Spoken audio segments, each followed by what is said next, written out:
Hi friends, இதுதாங்க தயிர். நான் ஒரு டம்ளர் தயிர் எடுத்து வச்சுருக்குறேங்க. நம்ம மோர் தான் சிலுப்ப போகிறோம். அதுக்கு ஒரு டம்ளர் தயிருக்கு பார்த்திங்கன்னா ஒரு சொம்பு தண்ணி ஆட் பண்ணிக்கலாம். அப்புறம் சிலுப்புற மத்து எடுத்துக்கங்க. வச்சு நல்லா சிலிப்பிக்கலாங்க. அடிக்கிற வெயிலுக்கு அப்பாப்பாப்பாப்பா மோர் குடிக்கலன்னா வேலையே ஆகாதுங்க. அந்த காலத்துலலாம் என்னங்க பண்ணாங்க? இந்த மாதிரி நல்லா மத்தை வச்சு காலையிலேயே சிலிப்பிங்க. ஃபுல்லாக ஒன் டே குடிப்பாங்க. அவ்வளோ சூப்பராக இருக்குங்க பாருங்கள். நல்லா மற்ற வச்சு நல்லா சிலுப்பியாச்சு. கெட்டியான தயிர் எடுத்து இந்த மாதிரி வச்சு தண்ணி ஊற்றி நல்லா சிலுப்பிட்டிங்கன்னா செம்மையாக மோர் ரெடி ஆகிடுச்சு. இதை கொஞ்சம் கழுவிக்கலாம். அவ்வளோதாங்க, குயிக்காக ரெடி ஆகிடுச்சு பாருங்கள். இதுக்கு நம்ம கருகாப்பிலையும் கொத்தும் தலையும் ஆட் பண்ணிக்கலாம். நான் இதை ரெண்டுமே கழுவி வச்சுருக்கேன்.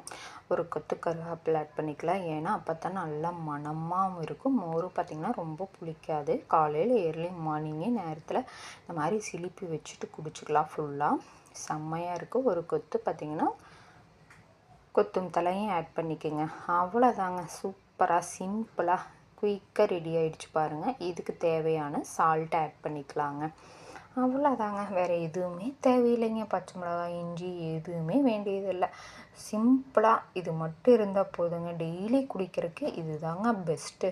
அல்சர் இருக்கிறவங்களுக்கு இந்த மாதிரி எல்லாத்துக்குமே இது தாங்க பெஸ்ட்டு. உப்பு கலங்குறதுக்காக ஒரு 2 ஆற்றிக்கலாம். ஏன்னா பச்சை மிளகாய், இஞ்சியெல்லாம் போட்டு டெய்லி குடிச்சிங்கன்னா அல்சர் இருக்கிறவங்களுக்கு யாருக்குமே செட் ஆகாது. ஸோ இந்த மாதிரி குடிங்க. அல்சர் ப்ராப்ளம் இருக்கிறவங்களுக்கு இந்த மாதிரி குடிச்சிங்கன்னா டெய்லி குடிச்சிங்கன்னா செம்மையாக இருக்குது. அடிக்கிற வெயிலுக்கு இந்த மாதிரி டெய்லி மோர் குடித்தா சூப்பராக இருக்குங்க.